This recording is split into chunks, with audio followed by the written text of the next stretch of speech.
1,000 mobile phones sold every minute, 7 T-shirts, 3 saris and 4 pairs of footwear sold every second.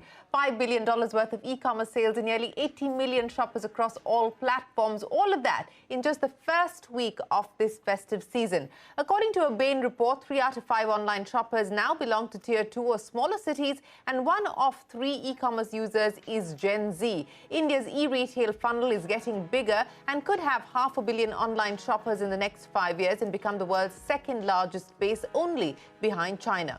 Also propelled by the D2C revolution, India's e-commerce market could triple in size from $50 billion in 2022 to $150 billion by 2027, according to the Bain report. The report also says e-commerce in India is well into its third phase of evolution, one that's being driven by small towners who are big fans of Reels and the Gen Z who are reportedly spending 8 hours online every day. No wonder that Amazon and Flipkart have embraced live commerce and organized an army of influencers for their great festive season sales this year. E-commerce 3.0 is no longer just click and order, it's more immersive. Flipkart is entering the metaverse with Flipverse.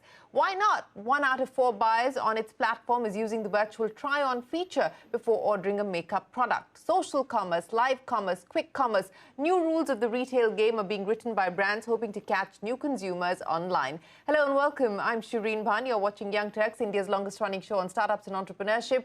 And joining me now to talk about e-commerce 3.0 is Manan, Bhasin, partner at Bain & Company, and Kanwal, Singh, the founder and managing partner of Fireside Ventures, a big investor in many of India's D2C brands. Manan, Kanwal, many thanks for joining us here on the program. Manan, let's start by talking to you. I just rattled off a bunch of numbers that give us the size and scale of the opportunity as well as the headroom and the runway for growth. But what's different about e-commerce 3.0 and the way that it's being adopted and the way that it's playing out?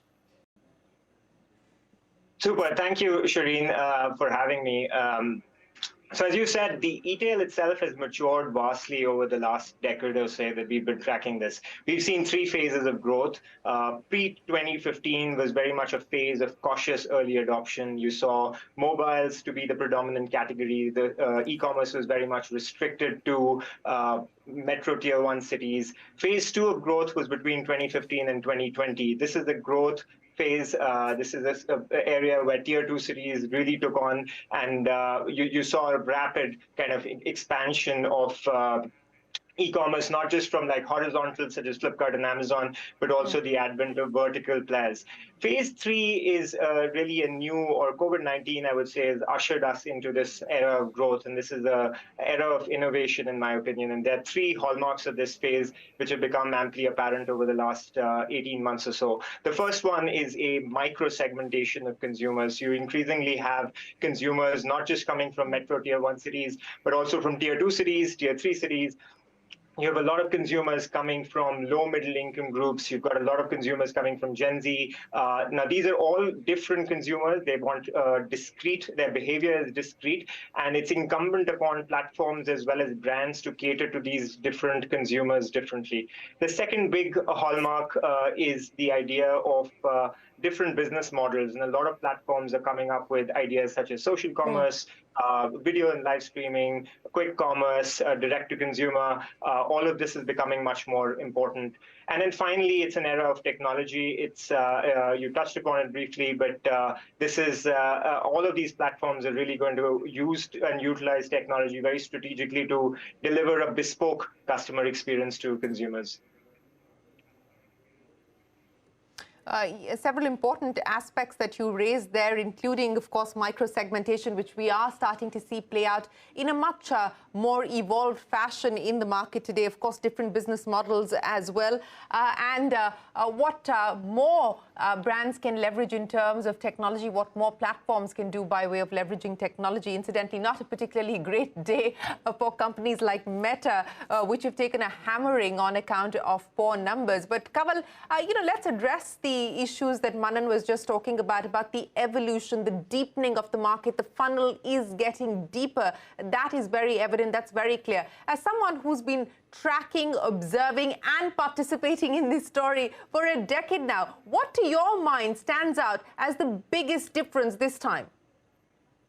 So, I think the depth of the market, like you called it, is really the most interesting factor. It's not occasional shopping. It's not shopping for the one-off kind of items. We are seeing people start now almost adopting digital first for everything that they consume, and it's expanding into even services, into solutions.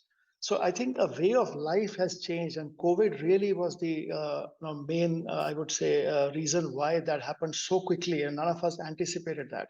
Second thing that has happened is that because the penetration is going into small town India, it is truly becoming a access game, which earlier was not even available to these consumers. And that is a big change in terms of, because in the urban India, at least, there was a choice to shop from online or offline, and it was more a matter of convenience.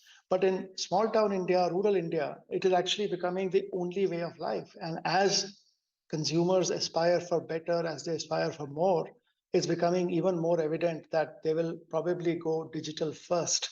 And that really is what excites us. I think the only caveat I would add, Shereen, is that you have to design the business models and the brand narratives for the right audiences. Like Manan said, if you're talking of micro segmentation, what worked for a urban millennial consumer in a big town metro will not work for a small town consumer. So you have to think through the narrative, the brand positioning, you have to think through the size of the SKUs, you have to think through price points. So that is really what brands have to start thinking about. And I think that probably is the next shift and change we will see going forward.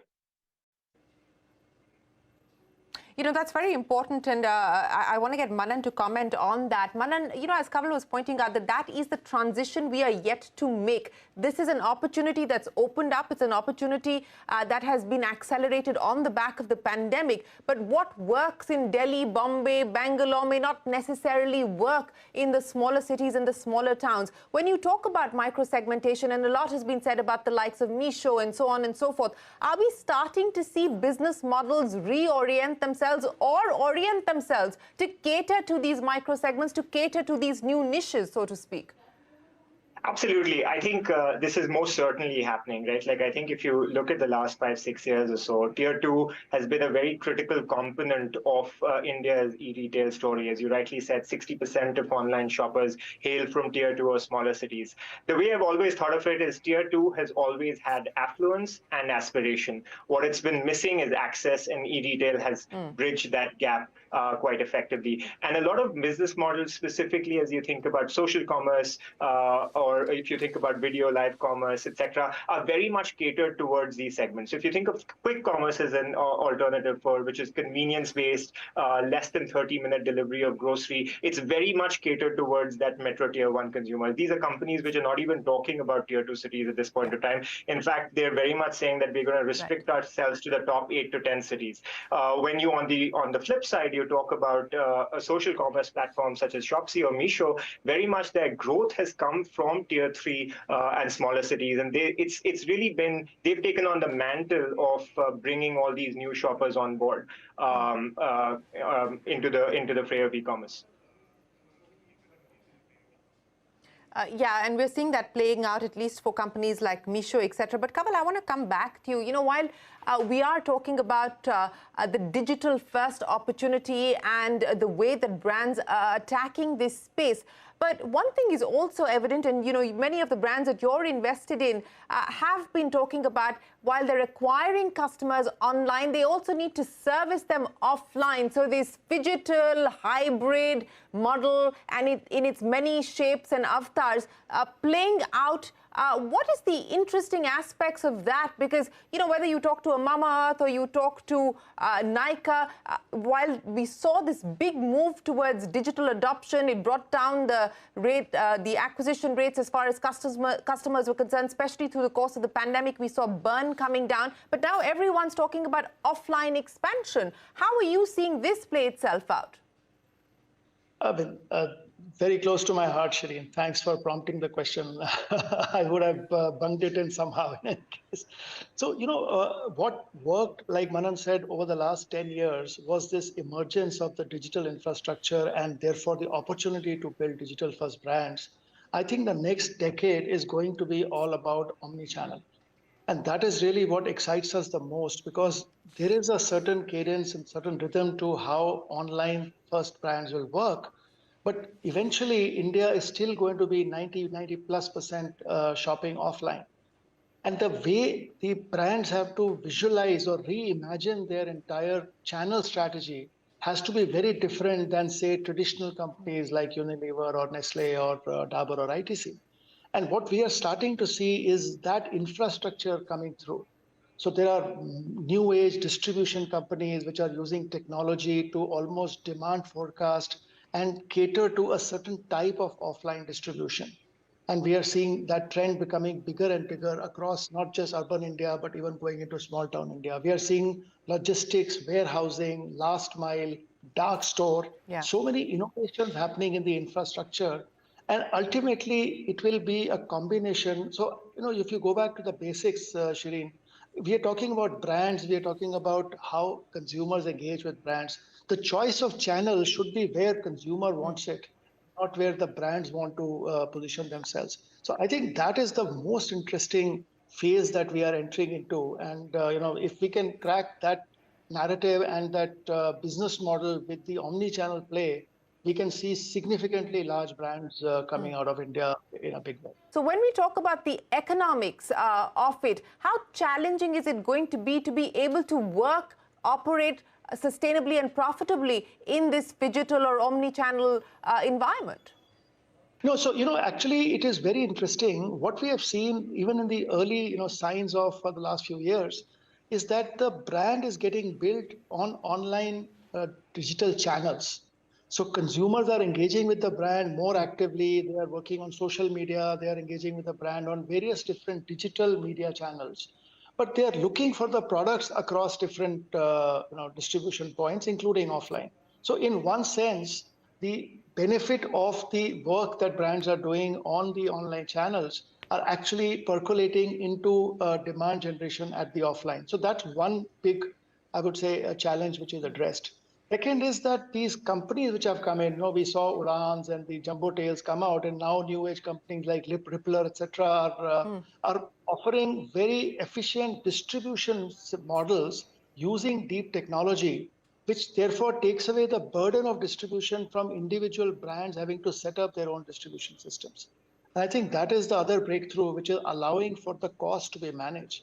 And third is that in an offline context, while yes, you have to deal with inventory and you have to deal with the cost of distribution, there is also a significantly lower cost of customer engagement, because in digital, you are actually spending a significant amount of money to acquire and retain customers. So there is almost a balancing act. And not surprisingly, some of our companies, like you mentioned, Mamaearth, etc., are actually seeing higher profitability on the offline channel than even on some of the digital channels.